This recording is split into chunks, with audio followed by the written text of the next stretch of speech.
اعوذ باللہ السمیع العلیم من الشیطان اللعین الرجیم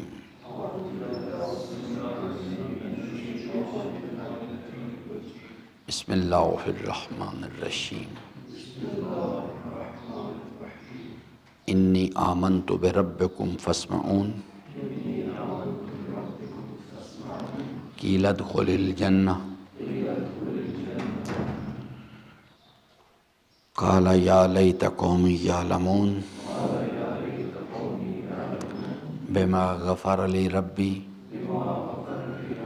وجعلنی من المکرمین وما انزلنا علی قومہ من بعدہ من جند من السماء وما كنا منزلين إن كانت إلا صيحة واحدة فإذا هم خامدون صدق الله مولانا العظيم وصدق رسوله الكريم وصلى الله على سيدنا ونبينا محمد وآله الطاهرين ربي اشرح لي صدري ويسر لي أمري واحلل عقدۃ من لسانی یفقہوا قولی۔ حضرات محترم، جیسا کہ میں نے سورہ مبارکہ یاسین کی ان آیات مبارکہ کی روشنی میں عرض کیا تھا کہ یہ آیات مبارکہ جو ہیں ایک معیار کی شناخت کے حوالے سے اور انسان سازی کا جو سفر ہے اس کی جو نشیب و فراز ہے سمجھانے کے حوالے سے بہت ہی زبردست مطالب اپنے اندر رکھتی ہیں۔ یہاں تک ہماری بات آ گئی تھی کہ دو فریقین ہیں، ایک اہل غفلت ہیں جو بستی والے ہیں، نفس کی خواہشات کی پیروی کرتے ہیں، اور دوسرا گروہ جو ہے وہ ان لوگوں کا ہے جو انذار کرنے والے ہیں، نصیحت کرنے والے ہیں، ابلاغ تبلیغ کا فریضہ انجام دے رہے ہیں۔ اور دونوں فریقین ایک دوسرے کے مد مقابل ہوئے۔ پہلے مرحلے میں انہوں نے جب نصیحت کی تو ان لوگوں نے اس چیز کو یعنی ایک اس پر منفی رد عمل ظاہر کیا، پھر اگلے مرحلے میں تلخی ہونی شروع ہو گئی، اور پھر تیسرے مرحلے میں وہ ایک عملی ٹکراؤ کی شکل جو ہے وہ اس میں بدل گیا وہ صورتحال۔ اور اب ان افراد کی کوشش کے نتیجے میں اس بستی سے صرف ایک آدمی جو ہے اس نے بات کو تسلیم کیا، اور جب اس نے آ کے یعنی اب یہ جو اس کا مومن آل یاسین کا جو کردار ہے، بستی والوں کا کردار جو ہے وہ روشن کر رہا ہے اس چیز کو کہ اہل غفلت کیا ہوتے ہیں، ان کی سوچ کیا ہوتی ہے، ان کا طرز عمل بیہیویئر جو ہے، جب ان کو انذار کیا جائے، جب ان کو امر بالمعروف کیا جائے، جب ان کو نہی عن المنکر کیا جائے تو وہ کس قسم کے رد عمل ظاہر کرتے ہیں۔ اس سے ایک معیار پتہ لگے گا، سامنے آ رہا ہے، جو کہ ہر زمانے کے اندر یہ یعنی اسی طرح سے ہوتا ہے، کیونکہ وہ بھی انسان تھے، آج کے دور کا انسان وہ بھی اسی قسم کی خصوصیات رکھتا ہے۔ تو اس کے ذریعے سے، اس معیار کے ذریعے سے یہ معیار باطل ہے، اور اہل باطل کی شناخت کرنی ہے اس معیار کو سمجھ کے کہ آج کے دور میں وہ بستی یعنی جو بستی والوں کے ساتھ کن لوگوں کی، کس گروہ کی شباہت ہے، اس سے اہل باطل کو پہچان سکتے ہیں۔ وہ لوگ جو ابلاغ کرنے والے ہیں، وہ لوگ ان کے کردار کے ذریعے سے آج کے دور میں الہی نظام کے تحت کون اصل مبلغ اسلام ہے، ان کی پہچان جو ہے یعنی جو انہوں نے معیار دیا مومن آل یاسین۔ مومن آل یاسین کا جو کردار ہے وہ ایک انڈیویجول بیہیویئر ہے کہ جو ان مشکلات کے سامنے کھڑا ہے، اور وہ اس کے باوجود بھی ایمان کیا ہوتا ہے وہ مومن آل یاسین کے کردار، اس کے قول کے ذریعے سے اللہ تعالیٰ نے بیان فرمایا، سمجھایا ہے۔ اس کے ذریعے سے مومن آل یاسین کا کردار یہ بھی معیار حق ہے۔ صرف ابلاغ کرنے والے، تبلیغ کرنے والے افراد جو ہیں وہ ایک اجتماعی زندگی میں ان کا کردار سمجھایا گیا ہے کہ جو لوگ یعنی اپنے آپ کو وارثان انبیاء کے العلماء ورثۃ الانبیاء، ان کے لیے معیار حق اس کے ذریعے سے شناخت کروایا گیا ہے۔ اور یہ جو فرد ہے اس کے ذریعے سے ہر وہ آدمی جو اپنے آپ کو مومن کہتا ہے اس کو ایک معیار دیا گیا کہ اگر میں انالائز کرنا چاہتا ہوں، تجزیہ و تحلیل کرنا چاہتا ہوں، میرے پاس ایمان ہے یا نہیں، تو مجھے اپنے اس کردار سے، اس معیار کے ذریعے سے اپنے اوپر اپلائی کر کے اس کو دیکھنا چاہیے۔ جو ہمارے امام علیہ السلام نے یہی فرمایا تھا نا کہ جب کسی جگہ پر کسی عذاب کی آیت آئے تو اس کو روکو، اس وہاں ٹھہرو، رکو، پیچھے دیکھو، اس کے پیچھے یا کسی فرد کا ذکر ہوگا یا کسی قوم کا ذکر ہوگا، یا جب کسی بشارت کی آیت آئے، کوئی نعمتوں کا ذکر کیا جائے، پیچھے جاؤ، دیکھو۔ اب یہاں پہ مغفرت کا ذکر آ رہا ہے۔ مومن آل یاسین کے کردار کے بعد اللہ تعالیٰ نے کس چیز کا ذکر کیا ہے، وہ یہاں پہ یہ چیز، یعنی یہ بما غفر لی ربی وجعلنی من المکرمین، یہاں پہ تو مغفرت کا ذکر ہے، اکرام کا ذکر ہے، کامیابی کا ذکر، پیچھے جاؤ دیکھو۔ تو ایک فرد کا ذکر مل رہا ہے جس کو یعنی قرآن اپنی اصطلاح میں مومن آل یاسین کہہ رہا ہے، اور اس کو حضرت فرماتے اس کے کردار میں اگر کوئی آدمی بھی ایمان کے بارے میں اپنا یعنی تجزیہ کرنا چاہتا اس کو چاہیے اس کردار کو دیکھے آگے۔ اور اسی طرح سے کون ہیں حقیقی وارثان انبیاء، کون لوگ ہیں ابلاغ کرنے والے صحیح، اس بستی والوں کے قصے کے اندر ان کا ذکر بھی، وہ معیار بھی موجود ہے جس میں وَاضْرِبْ لَهُمْ مَثَلًا أَصْحَابَ الْكَهْفِ إِذْ جَاءَهَا الْمُرْسَلُونَ، یہ جو ان کا اس کے ذریعے سے۔ اور اہل غفلت کون لوگ ہوتے ہیں، کون لوگ ہیں جو اللہ کے عذاب میں پکڑے ہوئے، جن کے بارے میں اللہ تعالیٰ آگے ارشاد فرمایا وَمَا أَنزَلْنَا عَلَىٰ قَوْمِهِ مِن بَعْدِهِ مِن جُندٍ مِّنَ السَّمَاءِ وَمَا كُنَّا مُنزِلِينَ إِن كَانَتْ إِلَّا صَيْحَةً وَاحِدَةً فَإِذَا هُمْ خَامِدُونَ۔ یہ ان کا ذکر کیا گیا ہے۔ یہ لوگ جو ہیں، یہ تین معیار اس میں شناخت کروائے گئے ہیں اس قصے کے اندر۔ ایک مومن آل یاسین کا کردار ہے۔ ہر زمانے کے اندر جب بھی کوئی شخص اپنے آپ کو کلیم کرے کہ میں مومن ہوں اور وہ اس چیز کا تجزیہ و تحلیل کرنا چاہے کہ اس کے پاس ایمان ہے یا نہیں، اس کا شمار از نظر قرآن صاحبان ایمان میں ہوتا ہے یا نہیں، اس کو چاہیے اس معیار کو سمجھ لے، اپنے کردار کے ساتھ اس کا تقابلی جائزہ کر کے دیکھ لے، اسے سمجھ آ جائے کہ اس کے پاس ایمان ہے یا نہیں، ایمان کیا ہوتا ہے، اور ایمان عملی زندگی میں کیا انسانی زندگی کے اندر بیہیویئر کو ڈیولپ کرتا ہے، وہ یہاں سے اس کا پورا معیار سمجھایا گیا ہے۔ اسی طرح سے جب انسان گمراہی کے راستے پہ چلتا ہے، غفلت کی بیماری میں مبتلا ہو جاتا ہے، دنیا کی محبت کے اسیر ہو جاتا ہے، تو اس کے نتیجے میں اگر اس کو امر بالمعروف کیا جائے، نہی عن المنکر اس کے ساتھ کیا جائے تو کیا رد عمل ظاہر کرتے ہیں، یہ بھی ایک دوسرا معیار باطل ہے۔ تو یہ پوری ایک داستان ہے اصل میں، یہ جو انسانی معاشروں کے اوپر محیط ہے، اور ہر زمانے کے اندر اسی طرح سے ہوتا ہے، ہر زمانے میں اسی طرح سے ہوتا ہے۔ آج اگر آپ صرف اس معیار کو دیکھ لیں جو میں نے پیچھے عرض کیا تھا کہ ابلاغ کرنے والے صحیح لوگ کون ہوتے ہیں، اگر ہم آج کے دور میں علماء حقہ کو پہچاننا چاہتے ہیں تو یہ معیار اس قسم کا اللہ تعالیٰ نے بیان فرما دیا ہے جو صبح قیامت تک جائے گا۔ کن کی اتباع کرنی چاہیے، کن کی بات کو سننا چاہیے، کن کے کہنے پر عمل کرنا چاہیے، نہ کوئی رنگ، نہ کوئی نسل، نہ کوئی زبان، نہ کوئی علاقہ، نہ کوئی لباس۔ قرآن کریم دو اصولی باتیں کرتا ہے، یا قوم اتبعوا المرسلین اتبعوا من لا یسألکم اجرا، پہلی خصوصیت اس میں یہ ہونی چاہیے۔ وہ لوگ دنیا پہ حریص نہیں ہونے چاہیے، جو میسج وہ کنوے کر رہے ہیں اس کے لیے کسی اجر، اہل دنیا سے جن کو ابلاغ کیا جا رہا ہے ان سے کسی اجر کے طلبگار نہ ہوں۔ وہم مہتدون، اور ان کو ہدایت یافتہ ہونا چاہیے، یعنی جو کچھ وہ بیان کر رہے ہیں خود اس پر عمل پیرا ہوں اس پر۔ یہ معیار یہاں سے نکل کے آیا ہے۔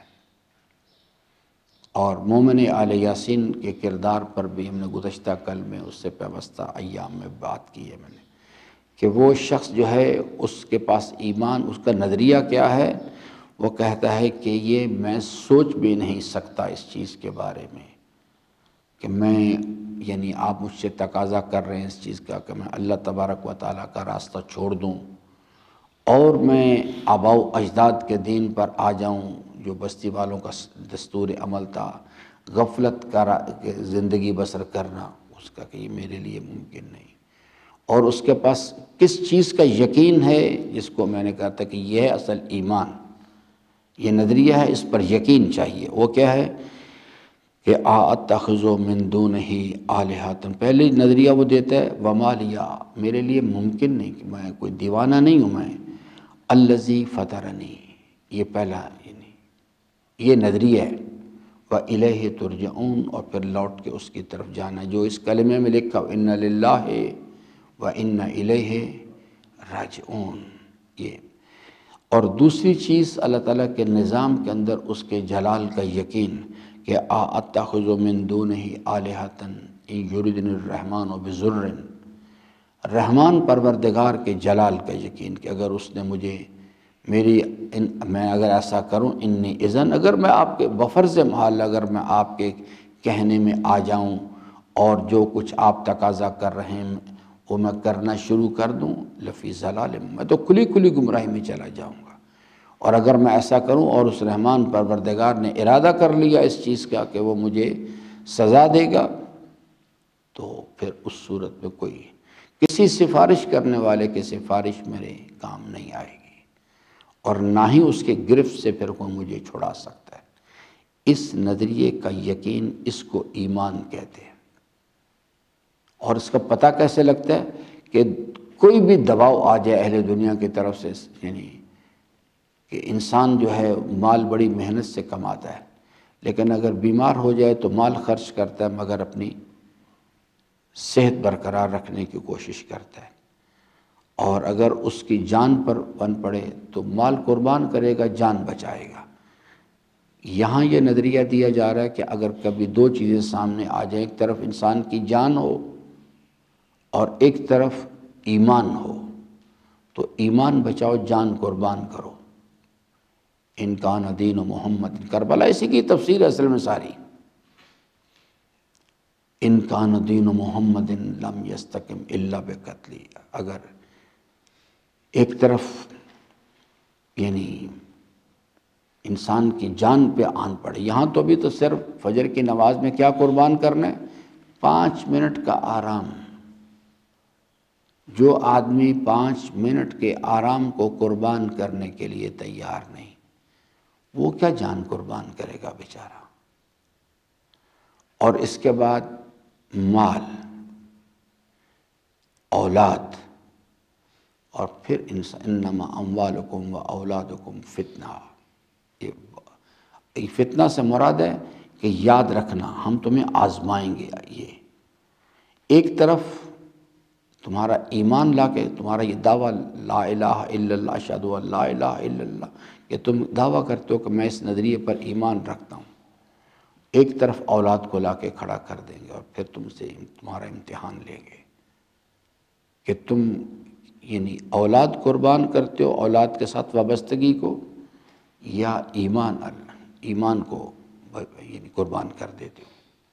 یہ ہر لمحہ ہر انسان کے ساتھ یہ ہو رہا ہے، یہ کوئی تصوراتی کہانی اللہ تعالیٰ نے بیان نہیں کر دی اس چیز کے لیے۔ تو وہ کہتے کہ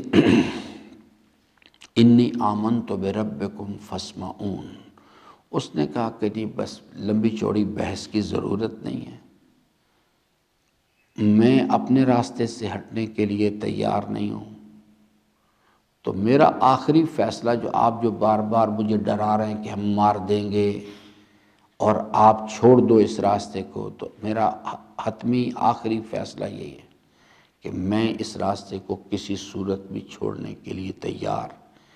آپ جو کر سکتے ہیں کر لیں۔ اس کو یہ بھی پتہ ہے کہ یہ حضرات مجھے مار دینا چاہتے ہیں، اس کو یہ بھی معلوم ہے کہ میں کمزور ہوں، لیکن اس کے باوجود وہ کہتے ہیں میں ایمان، یعنی آپ بے شک مار دینا چاہتے ہیں مار دیں، لیکن میں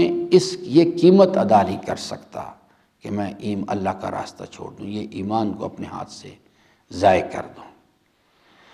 تو انہوں نے جو کچھ ان کا ارادہ تھا پھر انہوں نے اس کو شہید کر دیا، مار دیا۔ تو جس وقت اس کو شہید کر دیا، حضرت فرماتے ہیں کہ جب شہید جو ہے اس کے خون کا پہلا قطرہ زمین پہ گرتا ہے تو وہ بلا فاصلہ جنت کی طرف اس کو لے جایا جاتا ہے، حور العین کی آغوش میں اس کا سر پہنچتا ہے سیدھا، اللہ تعالیٰ کی رضا کی جنتیں اس کے سامنے اس کو ادھر منتقل کر دیا جاتا ہے۔ لیکن ایک چیز حضرت نے یہ فرمائی کہ شہداء جو ہیں بغیر حساب و کتاب کے، اس واسطے کہ انہوں نے سب سے بڑی قیمتی دولت جو ہوتی ہے انسان کے پاس، اس کی جان، انہوں نے اللہ کے راستے میں اسے قربان کر دیا، دلیل کے طور پہ پیش کیا کہ ہم اللہ تعالیٰ کی فرما برداری کرنا چاہتے ہیں۔ لیکن فرمایا کہ وہ لوگ جنہوں نے کہ لوگوں سے قرض لیا ہوا ہے یا لوگوں کا انہوں نے حقوق العباد میں لوگوں کا کچھ دینا ہے، ان کو بھی، شہداء کو بھی جنت کے دروازے پر روکا جائے گا اور کہا جائے پہلے اس کام کو کرو، اس کو مکمل کرو پھر جاؤ۔ یہ چیز بہت ہی، اس پہ کبھی پھر میں انشاءاللہ تبصرہ کروں گا اس چیز کے لیے۔ تو قیلت کھول الجنہ، ہمارے فرستادگان آئے اور انہوں نے کہا کہ آپ اللہ تعالیٰ کی رضا کی جنت ہے آپ کے منتظر ہیں، آئیے داخل ہو جائیں اس میں۔ جب اس نے دیکھا کہ اللہ تبارک و تعالیٰ نے اس کے ساتھ یہ مہربانی کی ہے اور اس کے لیے اللہ تعالیٰ کی رضا کی جنتیں اس کے منتظر ہیں اور وہ یہ اجر ہے اللہ کی فرما برداری کرنے کا، تو اس کے دل میں پھر بھی اس نے انہی لوگوں، کیونکہ مومن کا اختلاف غلط کردار کے ساتھ ہوتا ہے، غلط یعنی جو انسان ہے اس کے ساتھ نہیں، انسان کو وہ بیمار سمجھتا ہے، جو گناہگار ہے، نفس کی خواہشات کا پیرو، اس کو بیمار سمجھا جاتا ہے۔ بیمار، کوئی ذی شعور انسان بیمار کے ساتھ نفرت نہیں کرتا، بیماری جو ہے تو مومن کی علامت ہے، وہ گناہ کو برا سمجھتا ہے۔ برائی سے نفرت کرو، برے انسان سے نفرت نہیں کرو، وہ بیمار ہے، اس کو پتہ نہیں کہ وہ بیمار، اس کا علاج کرنے کی کوشش کرو۔ تو اس نے پھر بھی ان لوگوں کو یاد کیا۔ یہ ایک بہت زبردست لطیف نکتہ ہے قرآن کریم کا کہ اس کے باوجود بھی مومن آل یاسین نے انہی لوگوں کے حق، اس نے کہا کالا یا لیت قومی یعلمون، کاش ایسا ہوتا کہ میری قوم کے لوگ جان لیتے اس بات کو کہ اللہ کی فرما برداری کے نتیجے میں کتنا بڑا اجر انسان کو ملنے والا ہے۔ اور کس واسطے؟ بما غفر لی ربی، اس نے کہتے ہیں کہ یہ میرا تو اس میں کمال کوئی نہیں تھا، میرے پروردگار نے مجھ پر مہربانی کی اور مجھ سے درگزر کیا، میرے اعمال اس قابل نہیں تھے، لیکن وہ مہربان ہوا مجھ پر اور اس نے یہ جو رزلٹ ہے اس کو بھی اپنی طرف نسبت نہیں دی، اللہ کی طرف نسبت دی کہ اللہ نے مہربانی کی ہے میرے ساتھ، یہ مجھے عالنی، اور میں تو نہیں تھا اس قابل مگر اس نے مجھے قرار دیا اس چیز میں۔ من المکرمین، صاحبان اکرام، یعنی جو وہ لوگ جو صاحبان اکرام، ان میں سے قرار دیا۔ اللہ تعالیٰ فرماتا ہے کہ یہ تو پھر ہم نے اپنے بندے کے ساتھ سلوک کیا، اس کو صاحبان اکرام میں سے قرار دیا، اپنی رضا کی جنتوں کی طرف اس کو لوٹا دیا۔ اب دوسری طرف آگئی بات، وہ لوگ جنہوں نے یہ حرکت کی تھی، جنہوں نے اس کو مار دیا تھا، اسے شہید کر دیا، تو اللہ تعالیٰ فرماتا ہے کہ ادھر بھی ہم، کیونکہ فارمولہ جو ہے وہ یہ لئن شکرتم لأزیدنکم ولئن کفرتم ان عذابی لشدید۔ اللہ تعالیٰ فرماتا ہے کہ ہم نے ایک بات تو آپ کو سمجھا دی کہ جس نے شکر تم کیا، شکر نعمت کیا، ہم نے اپنی رضا کی جنتوں تک اسے پہنچا دیا اور وہ خوش ہو گیا اس کو دیکھ کے، اور اس نے آرزو کی کہ کاش میری قوم کے لوگوں کو بھی خبر ہوتی، اس بات کی سمجھ ہوتی، تو وہ بھی اللہ کی فرما برداری کا راستہ اختیار کرتے۔ تاکہ اس اجر عظیم کے حامل قرار پاتے۔ اب دوسرا قانون کا دوسرا حصہ جو والا ان کفرتم، اور اگر آپ نے کفران کیا، یعنی نفس کی خواہشات کے، یا اہل بستی والے کون لوگ ہیں؟ نفس کی خواہشات کے پیروکار، اور انہوں نے اپنے اس دنیا کے مفادات کو بچانے کے لیے اسے قتل کر دیا۔ اللہ تعالیٰ فرماتا ہے کہ آئیے ہم آپ کو بتائیں ان کے ساتھ پھر کیا ہوا۔ وما انزلنا علی قومہ، ہم نے کوئی ضرورت محسوس نہیں کی اس چیز کے لیے کہ وہ کوئی اتنے بڑے طاقتور لوگ تھے کہ جناب ہم آسمانوں سے کوئی لشکر اتارتے ان کا مقابلہ کرنے کے لیے۔ یہ تو بیچارے، ان کا سانس جو اوپر آ جا رہا ہے یہ بھی میرے ارادے کی مہربانی ہے۔ ان میں تو بیچارے یہ اپنے آپ کو سمجھتے تھے کہ بہت بڑی چیزیں یہ۔ وما انزلنا علی قومہ، اللہ تعالیٰ فرماتا ہے یہ ہمارے لیے کوئی مسئلہ ہی کوئی نہیں اس قسم، ہم نے کوئی ضرورت محسوس نہیں کی اس چیز کی، اس قسم کی کوئی کہ ہم آسمانوں سے کوئی لشکر اتارے ان کو سزا دینے کے لیے۔ من بعد ہی، جب انہوں نے اس عمل کو انجام دے دیا تو اب ہم نے ارادہ کر لیا کہ ہم ان کو پکڑیں گے۔ اور جب ہم نے ان کو پکڑنے کا ارادہ کیا اور ان کو سزا دینے کا ارادہ کیا تو ہم نے کوئی ضرورت محسوس نہیں کہ ہم آسمانوں سے کوئی لشکر اتارے ان کو سزا دینے کے لیے، اور ان کو وما كنا منزلین، اور ہماری اس قسم کی کوئی ضرورت ہم محسوس نہیں کر رہے تھے۔ ان كانت الا صیحۃ، بس وللہ جنود السماوات والارض، زمین و آسمان اس کے لشکر ہیں۔ اللہ تعالیٰ فرماتا ہے کہ جب انہوں نے اس جرم کا ارتکاب کیا تو ہم نے پھر ان کو پکڑا، اور کس طرح سے ان كانت الا صیحۃ، ایک یہ ہولناک آواز تھی، ایک چیخ تھی، ایک ہولناک آواز ہم نے ان کے اوپر مسلط کر دی۔ صیحۃ واحدہ، ایک آواز تھی، بس ایک مرتبہ وہ آواز بلند ہوئی، فاذا ہم خامدون، اور وہ سب کے سب بجھے ہوئے چراغوں کے مانند ہو گئے۔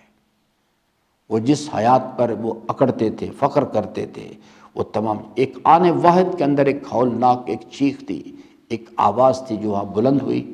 اور وہ سب کے سب موت کے گھاٹ اتر گئے، اور اس طرح سے وہ غائب ہو گئے۔ جیسے ان کے بارے میں جیسے آزاد کشمیر میں زلزلہ آیا تھا نا، یہاں تو لوگوں کو بتائی نہیں کی باتیں، زلزلہ آیا یعنی پوری بستیاں غائب ہو گئی، پتہ نہیں لگا کہاں چلی گئی اچانک، یعنی وہ ایک ہولناک آواز تھی واقعتاً۔ اس وقت بھی مجھے یہ آیہ کریمہ یاد آ رہی تھی۔ تو اس لیے اللہ تعالیٰ فرماتا ہے فاذا ہم خامدون۔ کل انشاءاللہ اس پر مزید بات کریں گے۔ شکرتم کیا ہوتا ہے، ازیدنکم کیا چیز ہے۔ شکرتم مومن آل یاسین نے کیا، ازیدنکم اللہ تبارک و تعالیٰ نے کیا، کفرتم بستی والوں نے کیا، اور ان عذابی لشدید پھر اللہ کی طرف سے پلٹ کے آیا۔ کل انشاءاللہ اس پر بات کریں گے۔ اللہ تعالیٰ سے امیدوار ہوں کہ اللہ تعالیٰ ہم سب کو قرآن کریم کو پڑھنے، سمجھنے اور اس کے فرامین پر عمل پیرا ہونے کی توفیق عطا فرمائے۔ درود پڑھیں۔